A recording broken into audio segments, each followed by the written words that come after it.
معراج پیغمبر سب نے پڑھی ہے، سنی ہے، روایتیں پڑھی ہیں. معراج میں ایک خاص ہدیہ اور تحفہ پیغمبر لے کے آئے. کیا؟ نماز. ایک جملہ کہوں، مقام مصطفیٰ یہ ہے کہ نماز جیسی عبادت کو معراج سے زمین پر لے کر آئے، اور ان کے پوتے زین العابدین کا کارنامہ یہ ہے کہ نماز کو زمین سے پھر مقام معراج پر پہنچا دیا.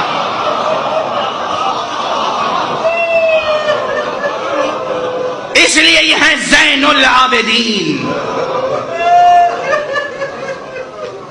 یہ زین العابدین ہے.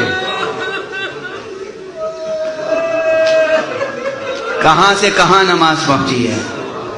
ہم آپ کیا نماز پڑھیں گے، ہم آپ کیا استغفار کہیں گے، ہم آپ کیا تسبیح و تحمید الہی کریں گے. سید سجاد نے نماز پڑھی ہے کیسے؟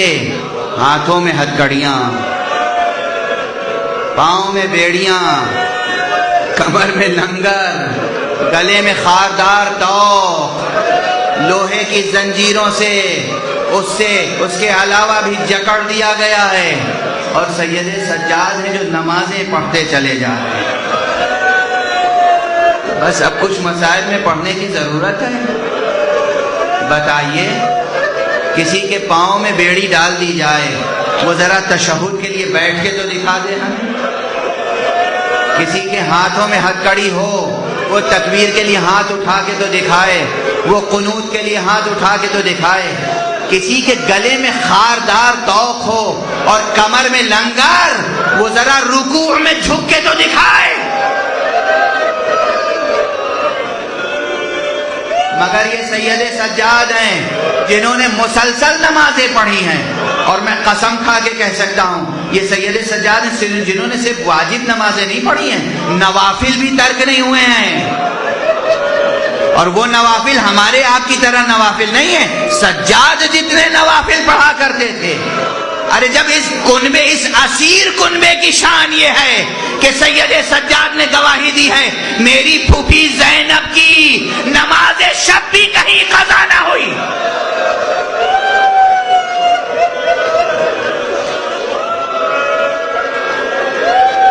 آزادارو، ایک جملہ سن لو، برداشت کر لو، اور پھر آزاداری کا ثبوت دینا.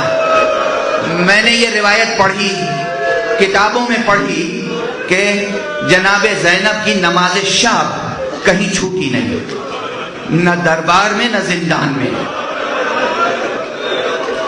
شام کے تنگ و تاریک زندان میں بھی جہاں بیوی سے اٹھا بیٹھا نہیں جاتا تھا، وہاں بھی نماز شب نہیں چھوٹی. جب بیٹھ کے نماز پڑھتے ہوئے دیکھا امام نے، سید سجاد علیہ السلام نے، تو پوچھا، پھوپھی اماں ذرا یہ بتائیے، آج تک میں نے آپ کو بیٹھ کر نماز پڑھتے ہوئے نہیں دیکھا، کیا سبب ہے آج بیٹھ کر نماز پڑھ رہی ہیں؟ تو پھوپھی نے جواب دیا، بیٹا کربلا سے آج تک آب و دانہ اتنی قلیل میں ملتا ہے جو قافلے کے بچوں کے لیے کافی نہیں ہوتا. میں اپنے حصے کا پانی بچوں کو پلا دیتی ہوں، میں اپنے حصے کی غذا بچوں کو کھلا دیتی ہوں. اب بھوکے رہتے رہتے، پیاسے رہتے رہتے اب اتنی سکت اور توانائی نہیں رہ گئی کہ کھڑے ہو کر نمازیں پڑھ سکوں. سن رہے ہیں عزیز، سن رہے ہیں عزادار، میری مائیں اور بہنیں سن رہی ہیں، بچیاں سن رہی ہیں اور آپ سن رہے ہیں. نماز کی اہمیت سنی آپ نے، زینب نے کیسے حالات میں پڑھی. میں سوچتا تھا کہ نماز شب آخر واجب نہیں ہے، نماز شب واجب نہیں ہے، پھر یہ روایت میں آیا کیوں کہ جناب زینب کی نماز شب بھی ترک نہیں ہوئی. ایک روایت اور ملی، جب سید الشہداء امام حسین رخصت آخر کے لیے آئے، رخصت ہوتے ہوتے کہا، اے بہن زینب مجھے نماز شب میں نہ بھولنا. اب زینب کے لیے نماز شب حسین کی یاد بن گئی.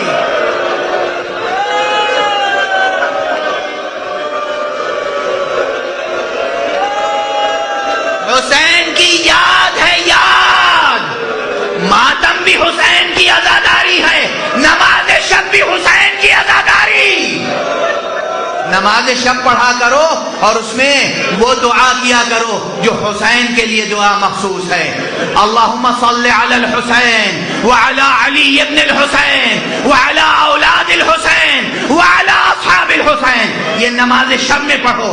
نماز شب کو عزاداری کا جز سمجھو، اس لیے کہ زینب نے نماز شب کو عزاداری بنا دیا ہے۔ عزاداری، سنو بات آگے پڑھا رہا ہوں۔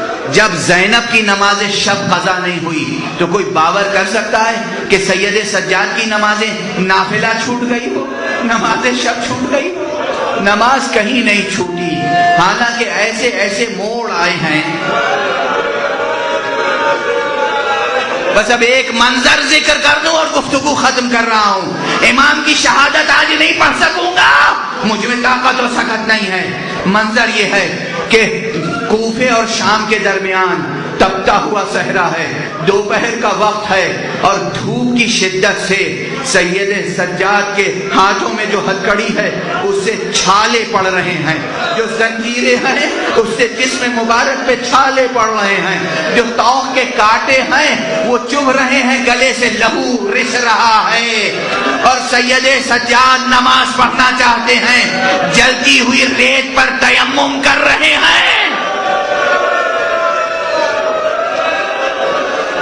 ظالم دشمن نے اپنے ٹھہرنے کے لیے خیمہ نصب کیا ہے، اسیروں کو دھوپ میں کھڑا کیا ہے، لیکن خیمہ بلند ہے، خیمے کا تھوڑا سا سایہ ریت پر پڑ رہا ہے، زمین پر پڑ رہا ہے۔